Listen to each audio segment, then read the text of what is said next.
Hollywood stopped making movies. Somewhere along the way, it started manufacturing content. That's not a complaint about taste. It's actually a diagnosis, one that some have been pointing out already, from people who are lovers of filmmaking as well as regular viewers from the audience. Today, I will explain to you this decline. From the late 1960s through the 1990s, Hollywood operated in a productive middle zone. Director-driven films with morally complicated characters, ambiguous endings, stories that trusted adult audiences to sit with difficulty. The Godfather, Taxi Driver, Chinatown. Then later, Kramer vs. Kramer, Ordinary People, The Verdict. Films with budgets modest enough that a strong domestic box office could justify their existence. Actor Matt Damon named their extinction precisely. The $15 to $60 million drama, they just don't make that movie anymore. Data analyst Stephen Follows, reviewing 2 decades of theatrical releases, found the numbers to confirm it. Studios polarized toward 2 extremes: tentpole franchises that require global returns to break even and micro-budget projects with no marketing muscle. The middle, where character-driven cinema lived, was abandoned. The reason is the globalization of the box office. When a film must perform in dozens of markets across different languages and cultural contexts, the pressure is to simplify.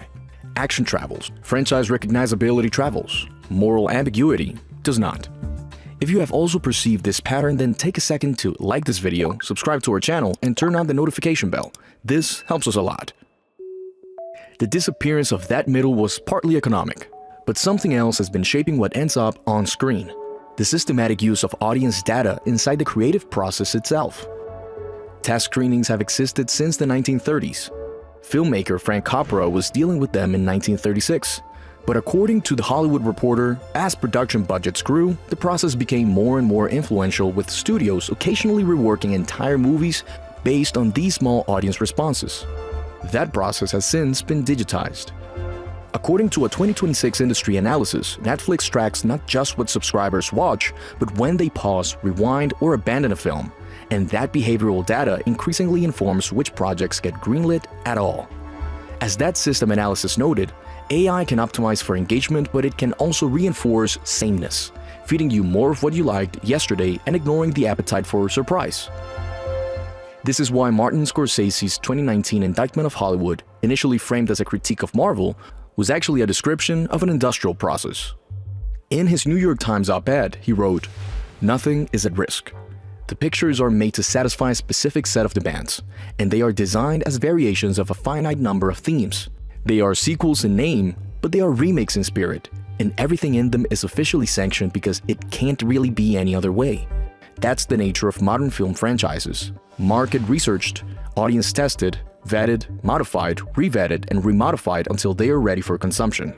The result is a system that cannot produce revelation. It can only produce recognition, and recognition, the comfort of the familiar, is the opposite of what cinema, at its best, has always done. You can see that system from the outside literally in how films look. The teal and orange color grading that overtook every studio release in the 2000s and 2010s, then the flat shadowless Netflix lighting that followed, not a director's choice, but a market decision, applied to everything simultaneously.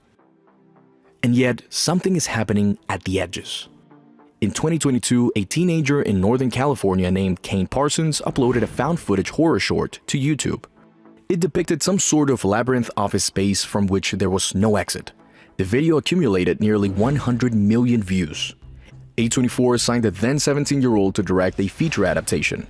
It premiered in May 2026, and according to Variety, on a budget of around $10 million, The Backrooms became A24's highest-grossing release ever, surpassing $200 million worldwide.